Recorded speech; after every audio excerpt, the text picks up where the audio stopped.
For no apparent reason, fitting for Dark Angels, today I decided for Azrael challenging his loyal Bladeguard veteran. May the best win.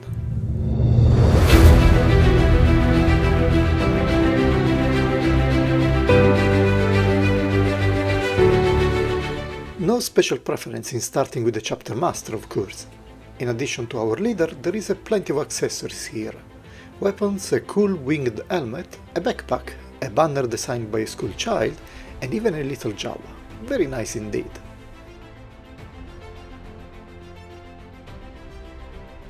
Out of the box, the first striking feature is Azrael's bare head, which is amazing. It is a great head sculpt with a clean and nicely made paint job and even straight eyes. This is a head sculpt worth of a Chapter Master. The backpack looks quite normal, but the exhausts have these great skull-like decorations. Then we have the usual accessories and trinkets that really fit the overall style of the figure. Dark Angels are mysterious guys, often wearing capes and tabards, and the Chapter Master is no exception, even if the amount of soft plastic parts may hinder the movements a bit. Not enough to stop you from setting him up for fight poses, but don't expect him to participate to any acrobatics contest. Overall, the painting quality is quite good, with the usage of light green shades for the armor and darker brown tones for the white robes.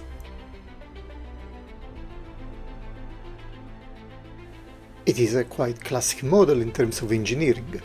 Arms articulations are quite in line with similar intercessors-like figures, with the pauldrons still using the plastic strips, which hinders the horizontal raise of the arms. The overall look is amazing though, really adding up to the secretive warrior monk-like aura for this chapter. The banner is to be installed into a dedicated socket on the backpack. It has a very nice paint job with bright colors and highlights and no bleeding anywhere. The design is a bit odd, but technically it is a little marvel. The Chapter Master comes with a Mastercraft Combi Plasma that has the ammunition box installed on the side. I don't remember any other cases like this in my figures. It is nicely painted, but I think that the real star is the huge power swords that he comes armed with. And this sword is huge compared to the size of the Chapter Master. It is well painted with a peculiar handle, even if the shape is nothing special really. It is a well-made knightly sword that can be dual-wielded for 50% more coolness on the battlefield. You can of course decide to have him use both weapons, but I think that the sword only really fits him more. To make things more complicated, we also have this awesome winged helmet that is said to have been used by the Primarch Lionel Johnson himself. While I wonder about the side's problems, I'm certain that it is super cool and really makes it more difficult to pick the head option for Azrael. I think that the helmet option really fits him for a dual stance, and I believe that this will be my preferred option when displaying him on my shelves. I will use the bare head instead for a Terminator custom figure, maybe. In the meanwhile, I'm quite happy for the final appearance of our Grandmaster. He has a great look, two awesome head options and also weapons for all needs. I like his bulky look and the medieval knight-like fashion. He's a bit small for my Dark Angels collection, which is mostly comprised of Deathwing Terminators and the Primarch Lionel Johnson himself. But at least he will stay in good company with the Master with Power Fist and the Bladeguard veteran that we'll be looking at in this video very soon. But before that, let's not forget to give a proper tribute to the little assistant that is accompanying the Grandmaster in his adventures. Equipped with white robes, he goes around with a big scabbard that should represent his lord's big sword, I guess. It is cool, but made of plastic that, at least in my case, is a bit bent. Hardly noticeable, but you probably don't want him going around like this if Azrael is posing with a sword. But if it looks cool, who is going to ask any questions? The funny thing is that the lion comes instead with two Watchers in the Dark that are quite larger than Azrael's little assistant. I guess there are Primarchs among Javas too. Different sculpts and colors for quite unique figures, and they really stand out in display shelves, unless you hide them behind the bigger transhuman warriors.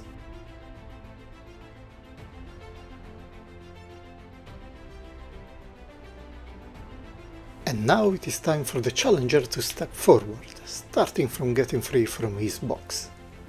There are quite a few Bladeguard Veterans figures from JOYTOY and for different chapters. I particularly like the Dark Angels one, even if the helmet is not really my cup of tea.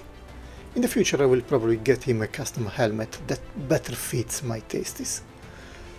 He's a melee focused character and the shield is being the most striking feature. The armor is a classic bone white with light brown shades all around. It is very close to the Deathwing Terminators, to be honest. The insignia on the chest and the cloth parts are in dark green with cool highlights that I always welcome. The heraldic shield is one of the small details that I always also come to love for my Warhammer figures. The articulations instead are at intercessor level, so you can rotate shoulders and bend legs and arms accordingly. And of course you have the ever-present limitation of the pauldrons, but until we have the new bodies becoming mainstream, this is not going to change with this kind of figures. And then you have the classic functional scabbard for storing the power sword and little else. It is a glorified assault intercessor and I like it. And in addition to the pretty conventional power sword, we also have a heavy bolt pistol painted in red, because our veteran is also a great marksman. The shield is made in gold and red with a classic cross-like shape. It is its trademark piece of equipment. Then we have this angry bear head that is a reskin of the standard model JOYTOY uses for this kind of figures. There are no defects, but it is not on the same level as Azrael's in my opinion. But I prefer to have it instead of the standard helmet, which is pretty conventional among all Bladeguards, and I would have loved instead to see wings at his side instead. All in all, if you want him armed with sword or heavy pistol, the Dark Angels Bladeguard Veteran is a very cool figure that will pop up in a sea of dark green figures.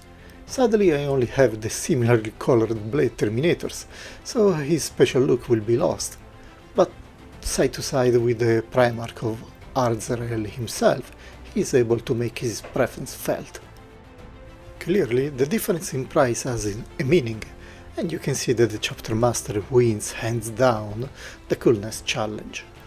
Many more details all around his armor and many more options, from the weapons to the head options and including also the little Java. The Bladeguard Veteran instead is way cheaper, but is still able to give a good run for his money to the Chapter Master. Okay, it is a rehash of all their newer parts, but the paint job is quite better than average figures. So Azrael is clearly on top, but the Bladeguard is getting his honorable mention nevertheless. And if we bring the good old Master with Power Fist in, we have a nice try of knightly figures ready to defend Imperium and the secrets of the chapter. In conclusion, Azrael is a strongly recommended figure. I was initially skeptical in getting him, but I wanted the Chapter Master for my Dark Angels guys. The Bladeguard Veteran is a great cheaper option if you want a cheap and cool melee character. Having said that, I wish you a nice rest of the day protecting the secrets of your shelves.